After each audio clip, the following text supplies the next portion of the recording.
একটা হোল্ডিং এ তো 100-200 বা 70-80 জন ভোটার থাকতে পারে না। যখন আমরা ভোটার স্লিপ দিতে যাচ্ছি বাড়ি বাড়ি, আমাদের গত 2 দিন আগে এই কার্যক্রমটি শুরু হয়, তখন এই ধরনের কিছু রিপোর্ট আমরা পেয়েছি। এটা চ্যালেঞ্জ বলবো না, বাট আমরা এই জিনিসগুলো আজকে নোট ডাউন করব। নোট ডাউন করে কালকে আমরা will take it up with the commission.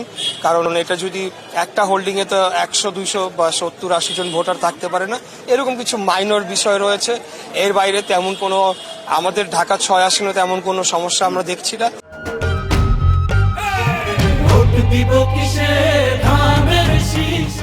এখানে শান্তিপূর্ণ পরিবেশই বজায় রয়েছে এবং আমরা আশা করছি যে এখানে আমরা একটা বিপুল ভোটে জয়লাভ করবো ইনশাল্লাহ। আগামী 12 তারিখ ধানের শীষের পক্ষে এখানে জোয়ার নেমে গিয়েছে।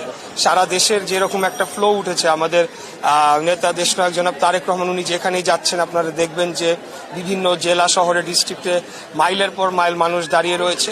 তো সেটার ছোঁয়া আমাদের ঢাকা 6 আসনে লেগেছে এবং আমরা আশাবাদী, অত্যন্ত আশাবাদী। তো আমি যেটা বলবো যে একটা রিয়েল জরিপ হবে আগামী 12ই ফেব্রুয়ারি।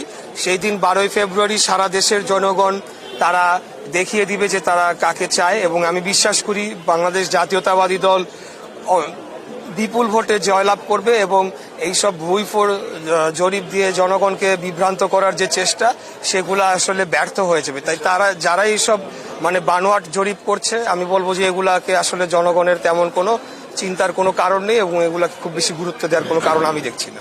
তরুণদের নিয়ে আমি বলবো যে আসলে আমাদের যে প্রতিদ্বন্দ্বী রাজনৈতিক দল তারা অত্যন্ত ব্যর্থ হয়েছে এবং প্রতিদ্বন্দ্বী একাধিক রাজনৈতিক দল তারা তরুণদেরকে নিয়ে একটা রাজনীতিক ফায়দা লোটার চেষ্টা করেছিল, গণ অভ্যুত্থানকে তাদের ব্যক্তিগত সম্পত্তি বানানোর চেষ্টা করেছিল।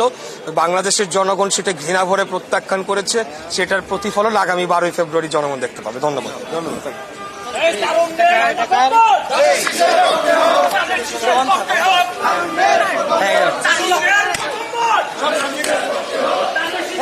যায় না পরে যান, আমি আছি।